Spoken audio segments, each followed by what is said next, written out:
गर्मियों की छुट्टियों में दादाजी के पास घूमने आया। बालक उछलते कूदते दादाजी के पास पहुंचा और बड़े गर्व से बोला कि दादाजी, जब मैं बड़ा हो जाऊंगा तब मैं एक सफल आदमी बनूंगा। क्या आप सफल होने के कुछ उपाय बता सकते हैं? दादाजी हाँ में सर हिला दिया और बिना कुछ कहे लड़के का हाथ पकड़ा और उसे करीब की पौधशाला में ले गए। वहां जाकर दादाजी ने दो छोटे छोटे पौधे खरीदे और वापस आ गए। वापस आकर उन्होंने एक पौधा घर के बाहर लगा दिया, दूसरा गमले में लगाकर घर के अंदर रख दिया। आपको क्या लगता है कि इन दोनों पौधों में से भविष्य को कौन से पौधे का अच्छा होगा? दादाजी ने लड़के से पूछा। लड़का कुछ समय तक सोचते रहा और फिर बोला, घर के अंदर वाला पौधा ज़्यादा सफल होगा क्योंकि वो हर एक खतरे से सुरक्षित है, जबकि बाहर वाले पौधे को तेज धूप, आंधी, पानी और जानवरों से भी खतरा है। दादाजी बोले, चलो देखते हैं क्या आगे होता है, और वह अखबार उठाकर पढ़ने लगे। दादाजी दोनों पौधों पर ज़्यादा ध्यान देते रहे।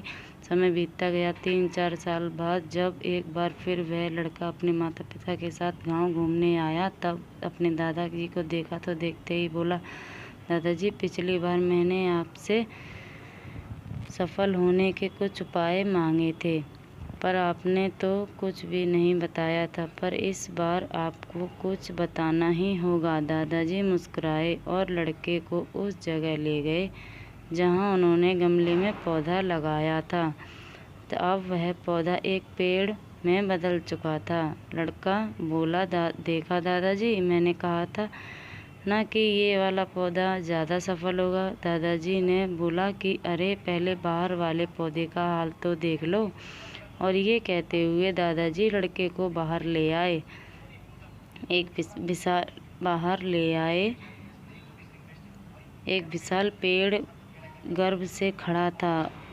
उसकी शाखाएं दूर तक फैली हुई थी और उसके छांव में खड़े राहगीर आराम से बातें कर रहे थे। अब दादाजी ने पूछा, बताओ कौन सा पौधा ज़्यादा सफल हुआ? लड़का कुछ शर्माते हुए बोला,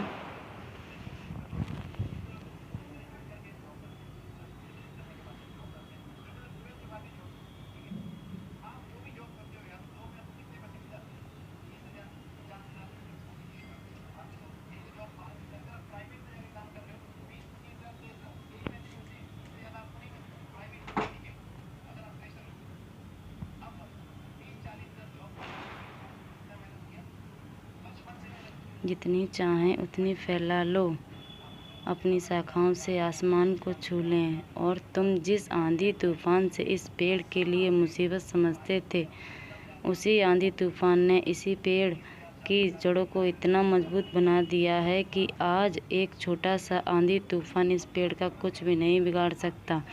बेटे, अब जो मैं तुम्हें बताने वाला हूँ, उसे अगर तुमने अपने अंदर बैठा लिया तो तुम जिंदगी में कुछ भी करोगे उसमें सफल हो जाओगे। उन्होंने बोला कि अगर तुमने जीवन भर सिर्फ अच्छी विकल्पों को ही चुनते रहोगे तो तुम कभी भी उतने सफल नहीं हो पाओगे जितनी तुम्हारी क्षमता है।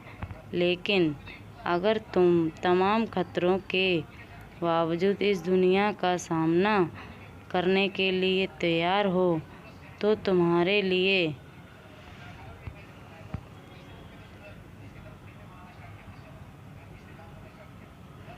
कोई भी लक्ष्य हासिल करना असंभव नहीं है। लड़के ने लंबी सांस ली और बोला और उस पेड़ की तरफ देखने लगा।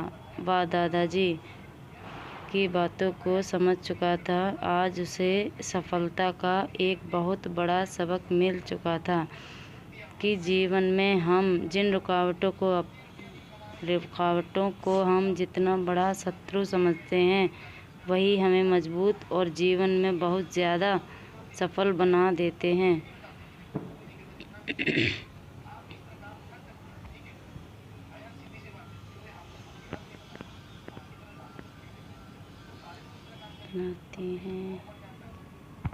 नमस्कार दोस्तों, अगर आपको ये कहानी अच्छी लगी हो तो